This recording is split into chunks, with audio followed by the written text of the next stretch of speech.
What's up, everybody? Welcome into Dodger Heads, presented by DodgerBlue.com, part of the Blue Wire Podcast Network. My name is Jeff Spiegel, joined today by Daniel Starkand, Scott Geirman, and we are talking about Dodgers reliever Evan Phillips. Long the sort of one guy you felt like you could pencil in every single day and trust that if you needed 3 outs, he could get them. Over his last 4 appearances, though, things have not been quite as pretty. 8 hits, 1 walk, and 6 runs allowed. Now, a bunch of those runs were unearned, some of them because of an error, one because of a ghost runner. So lots of stuff going on here. But Daniel and Scott, and Daniel, I'll start with you. The question I want to ask is, when you look at these last 4 outings, are the numbers that I have on the screen telling the accurate story, or are there things happening maybe just beneath the surface that make you not really too worried about this? I mean, I don't think the last 4 outings have been great by any means. I think what's so surprising is Evan Phillips is the one guy that you don't really see this from. Like, we talk all the time about how volatile relievers are, but ever since Evan Phillips put on a Dodger uniform, there's been no volatility. He's just been great. So this has kind of been the first sign of a little bit of a slip up. So I guess that's why we're talking about it. But I think at the end of the day, I'm not super concerned. It's just a little weak stretch here, where he's had, a couple of rough outings. Like you said, there's been some errors involved.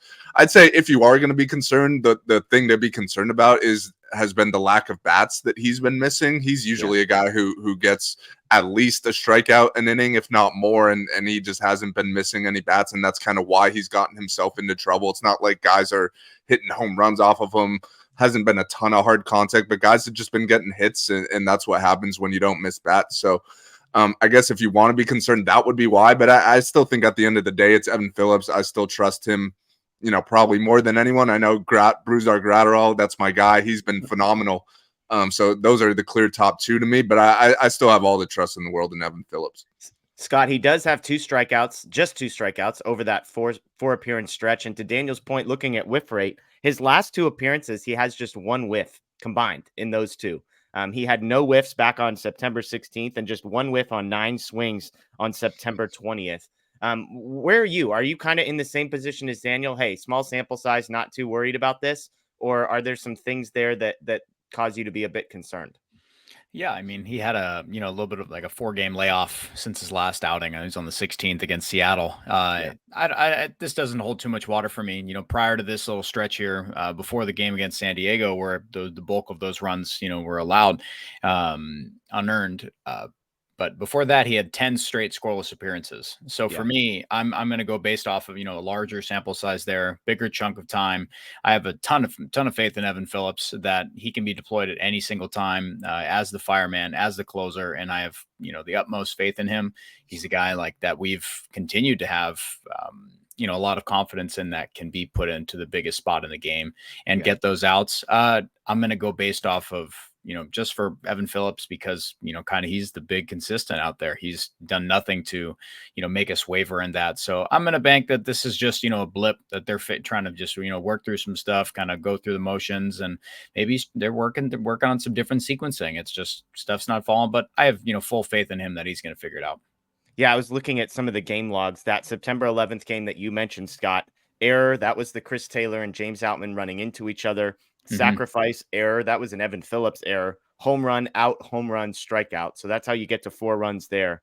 On the 15th, it was single, out, fielder's choice, single, strikeout. So that's the only game in this stretch he didn't allow a run, but 2 singles involved. The 16th was out, out, single, double, intentional walk, out. A ghost runner scored in there, but you can see single, double. You probably are giving up another run there anyways.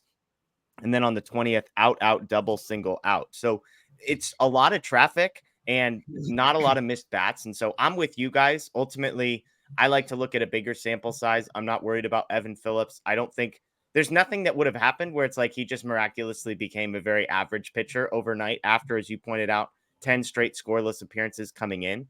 I'm just going to keep an eye on the whiff rate. I think, Daniel, you highlighted it, and that's the big one to me. Now, because going back to those first 2 struggle outings, he had a 31% and a 45% whiff rate. So those are more in line. So even when he was missing bats, the runs were still starting to come.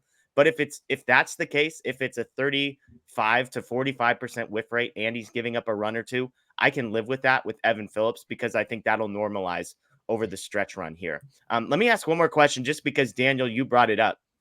What relievers are in your trust circle right now? You mentioned Gratterall. You mentioned Evan Phillips. Is anybody else in that, hey, if this guy comes into a big spot, runners on second and third with one out in a tie game in the bottom of the eighth, how many guys would you say are in the circle of trust for you right now? I think that list is actually pretty big, like as big as it's been all year, honestly. Like a lot of guys have been throwing the ball well recently. Like Shelby Miller has been pitching really well ever since he came back. Caleb Ferguson has been pitching well. Vesia has seemingly figured it out, although I'm not quite sure I'm putting him in the trust circle just yet. But yeah, I think that's probably the top four guys. Well, you Phillips, missed one. Who'd I miss? One big one. Ryan Brazier, baby. Oh yeah, of course. My bad. That's the top five, I think. Yeah. I know Jeff agrees. I know Daniel agrees. Ryan Brazier's been one of the largest bright spots on this team. He comes in, just looks, composed, pitching with conviction. Something we talk about a lot, Jeff. He's been absolutely nails. Full confidence in him wherever they deploy him. It's just been unbelievable, the turnaround that Ryan Brazier's had since coming over from the Red Sox. It's just a reclamation project where it just takes a little bit of, Dodgers mojo, a little tinkering, get, Mark Pryor in the lab with him and figure it out. So I like that they've been, like, if you look at their usage here, they've been given a decent chunk of time off this past month. But it's like when they're being used, it's either on a back-to-back and then you're giving them a little bit of time. So you're keeping them in that rhythm for what they might see, come playoff time, but then you're keeping their arm, relatively fresh. There's no reason to trot them out. You're seeing teams out, like we saw with Seattle pitching, their top guys every single night. Like, it felt like it was pretty unbelievable to see how polar opposite the Dodgers and the Mariners were in their usage. But Ryan Brazier, for me, he's just a guy that at any point they put him in, I feel confident. He's gone up there and he just has a different attitude. You can just tell he's up there and he knows exactly what to do. Yeah, well, and that's the beauty of not being the Mariners fighting for a playoff spot, right? Yeah. Like the Mariners have to treat every game like it's a playoff game, so they've got to use their pen in that way. And I have to give Daniel credit. Daniel stayed on the Brewstar bandwagon, I would say, about as long as anybody else. It was always like I always had him in that middle relief thing just because he couldn't miss bats.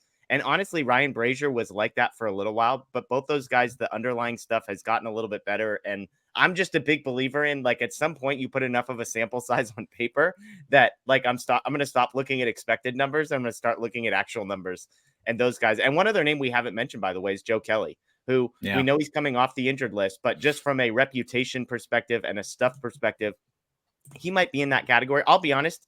I probably only have Phillips, Gratterall, and Brazier in that little trust category right now. Ferguson still worries me a little bit. I'm with you. Vesia is good, but not great. Shelby Miller, I need to see a little bit more. Joe Kelly's probably the closest. He might be fourth on my list. And then, of course, I mean, who knows? Daniel Hudson throwing a live BP the other day, still waiting on word on how he came out of that and whether or not coming back at some point is an option for him. But I think we all agree that the Dodgers bullpen heading into the postseason, and the irony is, aside from Evan Phillips, the Dodgers bullpen seems to be in a really good spot right now. And none of us are worried about Evan Phillips, so maybe we should just take the caveat of besides Evan Phillips out of there. But that's good news for the Dodgers because we know the first 2 months of the season, this was one of the 5 worst bullpens in all of Major League Baseball. As I've said repeatedly, since July 1st, it has been the best bullpen in baseball, and it hasn't even been close. It was by half a run over everybody else. So good news there for the Dodgers, but let us know what you think below. I'm curious, who is in the circle of trust relief pitcher wise for the Dodgers? And are you concerned about these 4 outings from Evan Phillips? Leave us a comment below. That is Daniel Starkand and Scott Geirman. My name is Jeff Spiegel. As always, check out DodgerBlue.com. Please subscribe, ring the notification bell here as well. We'll see you with a bunch of content here on this channel. Live post-game shows, live podcasts every Sunday night at 7:10. We've got a series preview coming up shortly. We've got Lance Brzdowski coming back to talk some nerd pitching stuff, which should be a good one. So stay tuned to the channel right here. We appreciate you folks. Enjoy the rest of your day. And as always, go Dodgers.